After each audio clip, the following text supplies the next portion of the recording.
Eto, oven. May pinto pa! Teka. Alam mo bala napag-isip-isip ko, ay lalo ata naghihirap ang ating mga kanayon dahil ba naman sa brownout ng brownout. Bukas na ang deadline mo. Alas 3 ng hapon sa harap ng cabaret. Love, Junior Elvis. Huwag mo muna lulukutin! Hindi pa ako tapos!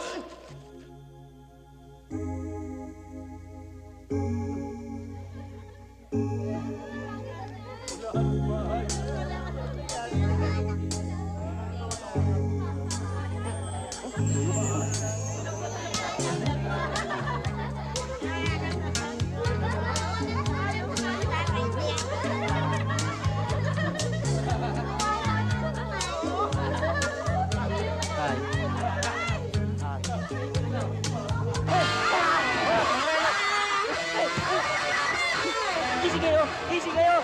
Gising! Oh, ano ba yan? Paul, ano ba nangyayari sa'yo? Bakit ka sigaw na sigaw dyan?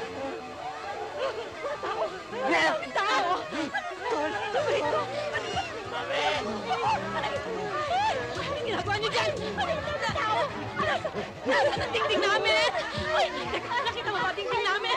Ano ba ginagawa niyo?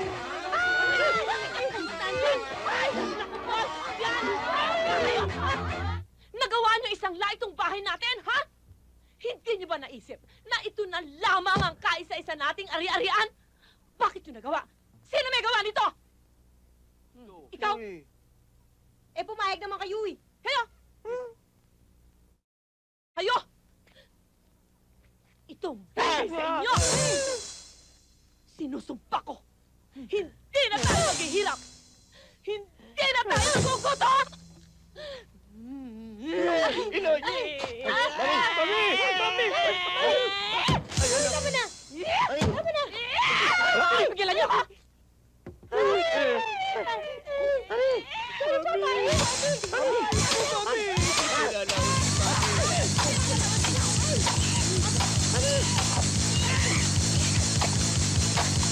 Lahat.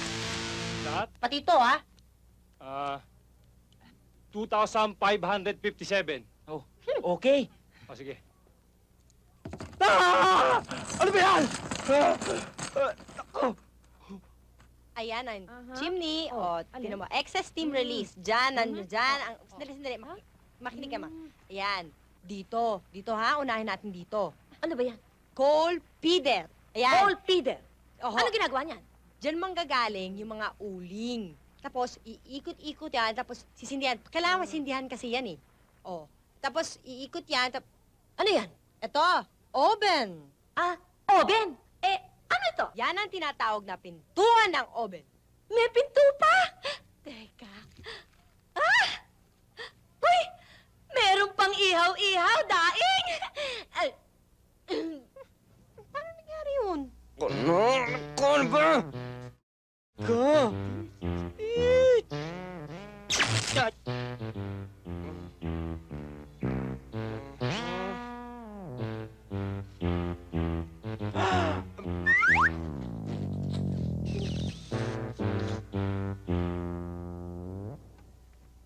Oh, anak! Mukhang busy ka dyan, ah. Okay ba yan? Okay na. Pinag-igi mo yan. Ayos na. O, ito. Pwede na to.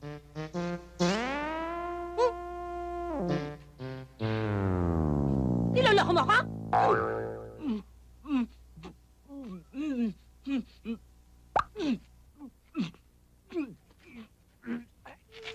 Ako nga'y nagtataka kung bakit ngayon laang may nakaimbento niyan. Ipapaalala ko lamang sana sa inyo na ngayon ang usapan natin na iintrega ninyo sa amin ang inyong puhunan.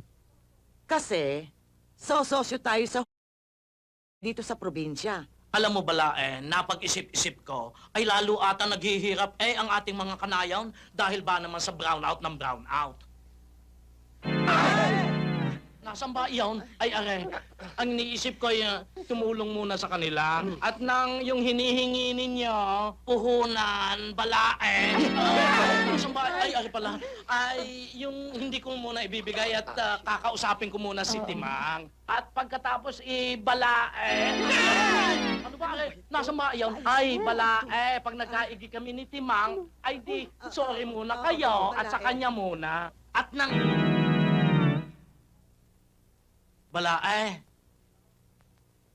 Anla, nilamon sila ng dilem. Sinabi ng relax lang kayo dyan eh. Walang mangyayari sa kangangawaan nyo dyan. Hindi ba sinabi ng matandang na kailangan pa niya kausapin si Timang? Eh wala naman mangyayari sa usapang yun eh. Kaya, Kahit napaputol nyo pa ang leeg ko. Tinan niyo ako. Relax na relax. Cool na cool. Ako nga ang dapat ninenervyos dahil bukas na ang deadline na binigay sa akin ni Elvis. Brando! Kuya! Kuya Brando! anak!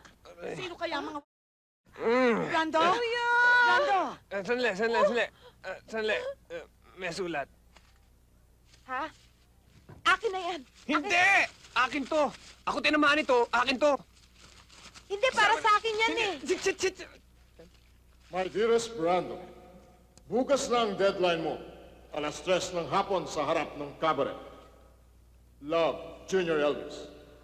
Huwag mo nilulukutin! Hindi pa ako tapos! Bukas, wear something formal.